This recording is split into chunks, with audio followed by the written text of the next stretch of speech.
Welcome students. ਅਸੀਂ ਅੱਜ ਕਰਾਂਗੇ ਪਾਲਿਸੀ ਵਾਲੇ ਪੇਪਰ ਦਾ ਟੌਪਿਕ ਨੀਤੀ ਨਿਰਮਾਣ ਕਰਨ ਵਿੱਚ MHRD ਦੀ ਕੀ ਭੂਮਿਕਾ ਹੈ। ਸਭ ਤੋਂ ਪਹਿਲਾਂ ਅਸੀਂ ਦੇਖਦੇ ਹਾਂ MHRD ਹੁੰਦੀ ਕੀ ਆ। ਜੇ ਇਹਨੂੰ ਇੰਗਲਿਸ਼ ਦੇ ਵਿੱਚ ਅਸੀਂ ਦੇਖੀਏ ਤਾਂ ministry of human resource development ਕਿਹਾ ਜਾਂਦਾ ਇਹਨੂੰ, ਤੇ ਪੰਜਾਬੀ ਵਿੱਚ ਮਾਨਵ ਸਾਧਨ ਤੇ ਵਿਕਾਸ ਮੰਤਰਾਲੇ ਕਿਹਾ ਜਾਂਦਾ ਹੈ।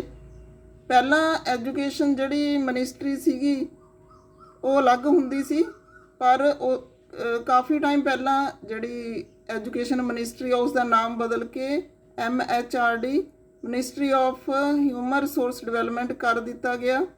ਤਾਂ ਜਿਹੜੀ ਇਹ ਮਿਨਿਸਟਰੀ ਆ ਜਾਂ ਇਹ ਜਿਹੜਾ ਇੱਕ ਅਜਿਹੀ ਸੰਸਥਾ ਹੈ ਜਿਹੜੀ ਸਿੱਖਿਆ ਦੇ ਕੰਮਾਂ ਨੂੰ ਡੀਲ ਕਰਦੀ ਆ ਜਾਂ ਸਿੱਖਿਆ ਦੇ ਕੰਮਾਂ ਨੂੰ ਦੇਖ ਰੇਖ ਵਿੱਚ ਲੈ ਕੇ ਆਉਂਦੀ ਆ। ਤਾਂ ਅੱਜ ਅਸੀਂ ਇਹਦੇ ਬਾਰੇ ਕਰਾਂਗੇ। ਇਹਦੇ ਵਿੱਚ ਅਸੀਂ ਇਹਨੂੰ ਦੋ ਭਾਗਾਂ ਵਿੱਚ ਵੰਡ ਕੇ ਇਹਦੇ ਕੰਮ ਦੇਖ ਸਕਦੇ ਹਾਂ। ਇੱਕ ਤਾਂ ਹੈਗਾ ਸਕੂਲੀ ਸਿੱਖਿਆ ਤੇ ਸਾਖਰਤਾ ਵਿਭਾਗ, school education and literacy department. ਦੂਸਰਾ ਹੈਗਾ ਇਹਦਾ ਉੱਚ ਸਿੱਖਿਆ ਵਿਭਾਗ। ਤਾਂ ਦੋਨਾਂ ਬਾਰੇ ਇਹ ਜਿਹੜਾ ਕਾਰਜ ਕਰਦੀ ਆ। ਤਾਂ ਪਹਿਲਾਂ ਅਸੀਂ ਦੇਖਦੇ ਹਾਂ ਸਕੂਲ ਸਿੱਖਿਆ ਤੇ ਸਾਖਰਤਾ ਵਿਭਾਗ ਦੇ ਵਿੱਚ ਜਿਹੜੀ ਇਹ ਸੰਸਥਾ ਹੈ ਇਹ ਪ੍ਰਾਇਮਰੀ ਪ੍ਰਾਥਮਿਕ ਸੈਕੰਡਰੀ ਸਿੱਖਿਆ ਤੇ ਬਾਲਗ ਸਿੱਖਿਆ ਦੇ ਜਿਹੜੇ ਕੰਮ ਨੇ ਸਾਖਰਤਾ ਦੇ ਉਹਨਾਂ ਦੀ ਦੇਖਭਾਲ ਕਰਦੀ ਹੈ। ਉਸ ਤੋਂ ਬਾਅਦ ਉੱਚ ਸਿੱਖਿਆ ਦੇ ਵਿੱਚ ਇਹ ਵਿਸ਼ਵ ਵਿਦਿਆਲਿਆ ਯੂਨੀਵਰਸਿਟੀ ਤਕਨੀਕੀ ਸਿੱਖਿਆ ਤੇ ਵਜ਼ੀਫੇ ਆਦਿ ਦੇ ਕੰਮਾਂ ਨੂੰ ਦੇਖਦੇ ਨੇ। ਭਾਰਤ ਵਿੱਚ ਕਹਿੰਦੇ ਅਮਰੀਕਾ ਤੇ ਚੀਨ ਤੋਂ ਬਾਅਦ ਉੱਚ ਸਿੱਖਿਆ ਪ੍ਰਦਾਨ ਕਰਨ ਲਈ ਜਿਹੜੀ ਤੀਜੀ ਮਿਨਿਸਟਰੀ ਆ ਜਿਹੜੀ ਬਹੁਤ ਵਧੀਆ ਕੰਮ ਕਰ ਰਹੀ ਆ। ਇਹ ਮੰਤਰਾਲਾ ਜਿਹੜਾ ਇਸ ਦੀ ਅਗਵਾਈ ਕੈਬਨਿਟ ਦਰਜੇ ਦੇ ਜਿਹੜੇ ਲੀਡਰ ਨੇ ਜੋ ਮੰਤਰੀ ਪ੍ਰੀਸ਼ਦ ਦਾ ਮੈਂਬਰ ਵੀ ਹੁੰਦੇ ਉਹ ਕਰਦੇ ਨੇ। ਇਸ ਮੰਤਰਾਲੇ ਨੇ ਸਿੱਖਿਆ ਦੇ ਸਰਵਵਿਆਪੀਕਰਨ ਕਰਨ ਵਿੱਚ ਬਹੁਤ ਵੱਡੀ ਭੂਮਿਕਾ ਅਦਾ ਕੀਤੀ ਆ। ਇਸ ਤੋਂ ਇਲਾਵਾ ਨੀਤੀਆਂ ਜਿਹੜੀਆਂ ਬਣਾਉਣੀਆਂ ਨੇ ਜਾਂ ਜੋ ਵੀ ਨਵੀਆਂ ਸਿੱਖਿਆ ਨੀਤੀਆਂ ਬਣਾਉਣੀਆਂ ਉਹਨਾਂ ਦੇ ਵਿੱਚ ਵੀ ਇਹ ਬਹੁਤ ਵੱਡੀ ਭੂਮਿਕਾ ਅਦਾ ਕਰਦਾ ਹੈ। ਤਾਂ ਅੱਜ ਅਸੀਂ ਇਹਦੀ ਭੂਮਿਕਾ ਬਾਰੇ ਅੱਗੇ ਪੜ੍ਹਦੇ ਹਾਂ। ਸਭ ਤੋਂ ਪਹਿਲਾਂ ਅਸੀਂ ਦੇਖਦੇ ਹਾਂ ਮੇਨ ਆਬਜੈਕਟਿਵ, ਇਹਦਾ ਮੁੱਖ ਉਦੇਸ਼ ਕੀ ਆ। ਸਿੱਖਿਆ ਨੀਤੀਆਂ ਨੂੰ ਲਾਗੂ ਕਰਨਾ ਜਿਹੜਾ ਮੁੱਖ ਉਦੇਸ਼ ਆ MHRD ਦਾ। ਨਵੀਆਂ ਸਿੱਖਿਆ ਨੀਤੀਆਂ ਨੂੰ ਬਣਾਉਣਾ ਜਾਂ ਬਣਵਾਉਣਾ ਕਹਿ ਲਓ, ਲੋਕਾਂ ਦੀ ਸਹਾਇਤਾ ਨਾਲ ਸੰਸਥਾਵਾਂ ਦੀ ਸਹਾਇਤਾ ਨਾਲ ਬਣਾਉਣਾ ਤੇ ਉਹਨਾਂ ਨੂੰ ਲਾਗੂ ਕਰਨਾ। ਫਿਰ ਅੱਗੇ ਹੈਗਾ ਉੱਚ ਸਿੱਖਿਆ ਦਾ ਵਿਕਾਸ, ਡਿਵੈਲਪਮੈਂਟ ਆਫ ਹਾਇਰ ਐਜੂਕੇਸ਼ਨ। ਉੱਚ ਸਿੱਖਿਆ ਦੇ ਵਿਕਾਸ ਲਈ ਇਹ ਮੰਤਰਾਲਾ ਬਾਹਰਲੀਆਂ ਜਾਂ ਇਹ ਕਹਿ ਲਓ ਕਿ ਇੰਟਰਨੈਸ਼ਨਲ ਲੈਵਲ ਦੀਆਂ ਜਿਹੜੀਆਂ ਯੂਨੀਵਰਸਿਟੀਆਂ ਨੇ ਉਹਨਾਂ ਨਾਲ ਤਾਲਮੇਲ ਸਥਾਪਿਤ ਕਰਦਾ ਹੈ ਤੇ ਆਪਣੇ ਦੇਸ਼ ਦੇ ਵਿੱਚ ਉੱਚ ਸਿੱਖਿਆ ਦੇ ਵਿੱਚ ਸੁਧਾਰ ਲੈ ਕੇ ਆਉਂਦਾ ਹੈ। ਜਿਹੜੀ ਯੂਨੈਸਕੋ ਆ, ਯੂਨੈਸਕੋ ਇੰਟਰਨੈਸ਼ਨਲ ਲੈਵਲ ਦੀ ਸੰਸਥਾ ਹੈ ਜਿਹੜੀ ਕਿ ਐਜੂਕੇਸ਼ਨ ਦੇ ਸੰਬੰਧ ਦੇ ਵਿੱਚ ਕੰਮ ਕਰਦੀ ਹੈ ਵਿਸ਼ਵ ਭਰ ਦੇ ਵਿੱਚ। ਤਾਂ ਉਹਦੇ ਨਾਲ ਤਾਲਮੇਲ ਸਥਾਪਿਤ ਕਰਕੇ ਆਪਣੇ ਦੇਸ਼ ਦੇ ਵਿੱਚ ਜਿਹੜੀਆਂ ਨਵੀਆਂ ਨੀਤੀਆਂ ਜਾਂ ਪ੍ਰੋਗਰਾਮਾਂ ਨੂੰ ਲਾਗੂ ਕਰਨ ਵਿੱਚ ਪਹਿਲ ਕਦਮੀ ਹੁੰਦੀ ਹੈ ਇਸ ਸੰਸਥਾ ਦੀ। ਅੱਗੇ ਹੈਗਾ ਪਾਲਿਸੀ ਇਨੀਸ਼ੀਏਸ਼ਨ, ਨੀਤੀ ਨਿਰਮਾਣ ਵਿੱਚ ਪਹਿਲ ਕਦਮੀ। ਕਿਉਂਕਿ ਜਿਹੜੀ ਇਹ ਸੰਸਥਾ ਹੈ ਇਹ ਇੰਟਰਨੈਸ਼ਨਲ ਲੈਵਲ ਦੀਆਂ ਸੰਸਥਾਵਾਂ ਨਾਲ ਤਾਲਮੇਲ ਬਣਾ ਕੇ ਰੱਖਦੀ ਆ। ਤਾਂ ਜੋ ਵੀ ਬਦਲਾਅ ਜਿਹੜੇ ਨੇ ਸਿੱਖਿਆ ਦੇ ਵਿੱਚ ਲੈ ਕੇ ਆਉਣੇ ਹੁੰਦੇ ਨੇ ਤਾਂ ਉਹਨਾਂ ਲਈ ਨੀਤੀਆਂ ਘੜਨ ਦੇ ਵਿੱਚ ਇਹ ਪਹਿਲ ਕਦਮੀ ਕਰਦੀ ਹੈ ਜਾਂ ਕਹਿ ਲਓ ਕਿ ਸ਼ੁਰੂਆਤ ਕਰਦੀ ਆ। ਕਿਉਂਕਿ ਇਹ ਜਿਹੜੀ ਬਾਡੀ ਆ ਉਹ ਉੱਚ ਸਿੱਖਿਆ ਜਾਂ ਸਾਰੇ ਦੇਸ਼ ਦੀ ਸਿੱਖਿਆ ਨਾਲ ਸੰਬੰਧਿਤ ਹੁੰਦੀ ਹੈ।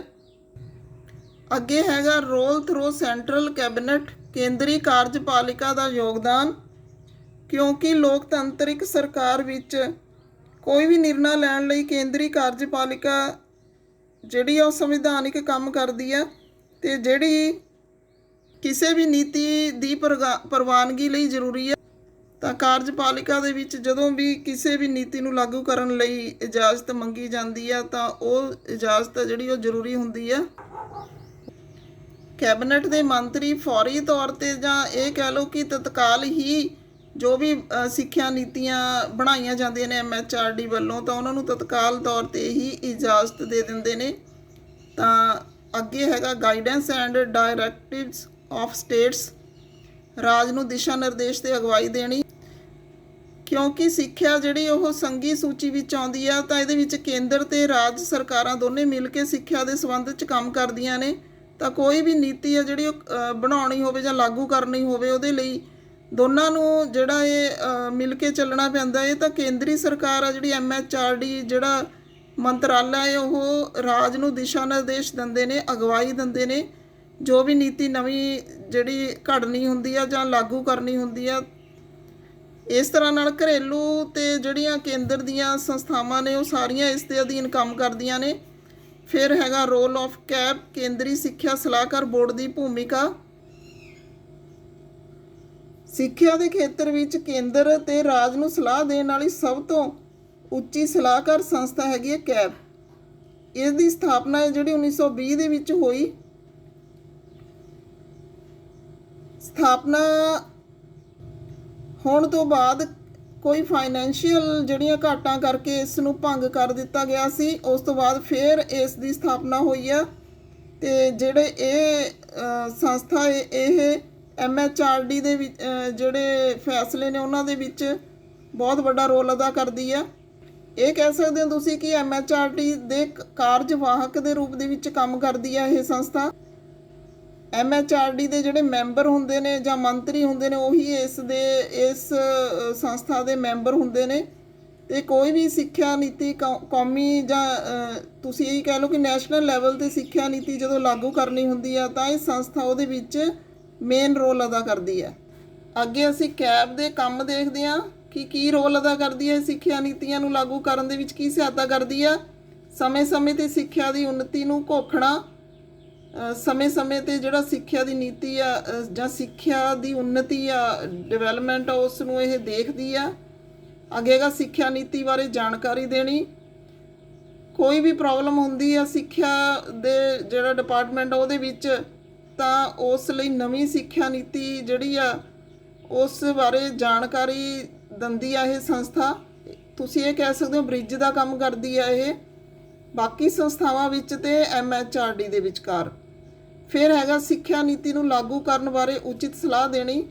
ਤਾਂ ਇਹ MHRD ਨੂੰ ਸਲਾਹ ਦਿੰਦੀ ਆ ਕਿ ਸਿੱਖਿਆ ਨੀਤੀ ਨੂੰ ਕਦੋਂ ਤੇ ਕਿਵੇਂ ਲਾਗੂ ਕੀਤਾ ਜਾਣਾ ਚਾਹੀਦਾ ਹੈ। ਕਦੋਂ ਨਵੀਂ ਸਿੱਖਿਆ ਨੀਤੀ ਹੈ ਜਿਹੜੀ ਉਹ ਲੋਕਾਂ ਨੂੰ ਜਿਹੜੀ ਆ ਉਹ ਸਮਝਾਈ ਜਾਣੀ ਚਾਹੀਦੀ ਹੈ ਜਾਂ ਤੁਸੀਂ ਕਹਿ ਲਓ ਕਿ ਲਾਗੂ ਕੀਤੀ ਜਾਣੀ ਚਾਹੀਦੀ ਹੈ। ਫਿਰ ਹੈ ਸਿੱਖਿਆ ਸੰਬੰਧੀ ਪੈਦਾ ਹੋਈ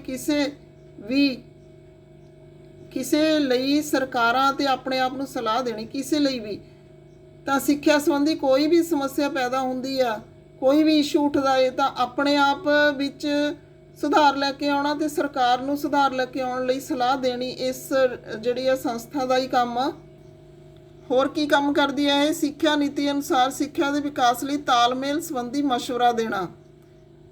ਤਾਂ ਜੋ ਵੀ ਐਜੂਕੇਸ਼ਨ ਪਾਲਿਸੀ ਅਸੀਂ ਫੋਲੋ ਕਰਨ ਜਾ ਰਹੇ ਹਾਂ ਉਹਦੇ ਮੁਤਾਬਕ ਹੀ ਜਿਹੜੀ ਐਜੂਕੇਸ਼ਨ ਦੀ ਡਿਵੈਲਪਮੈਂਟ ਆ ਤਾਂ ਉਹਦੇ ਲਈ ਸਲਾਹ ਦੇਣੀ ਸਰਕਾਰ ਨੂੰ ਕਿ ਜੋ ਸਿੱਖਿਆ ਨੀਤੀ ਆ ਬਰੀਕੀ ਦੇ ਵਿੱਚ ਉਸ ਦੇ ਮੁਤਾਬਕ ਅਸੀਂ ਐਜੂਕੇਸ਼ਨ ਦੀ ਡਿਵੈਲਪਮੈਂਟ ਆ ਜਿਹੜੀ ਉਹ ਕਿਵੇਂ ਕਰ ਸਕਦੇ ਹਾਂ। ਤਾਂ ਤਾਲਮੇਲ ਸਥਾਪਿਤ ਕਰਦੀ ਹੈ ਇਹ। ਅੱਜ ਦਾ ਟੌਪਿਕ ਸਾਡਾ ਇੱਥੇ ਹੀ ਖਤਮ ਹੁੰਦਾ ਹੈ। ਅੱਗੇ ਫਿਰ ਅਗਲਾ ਟੌਪਿਕ ਕਰਾਂਗੇ। Okay, thanks.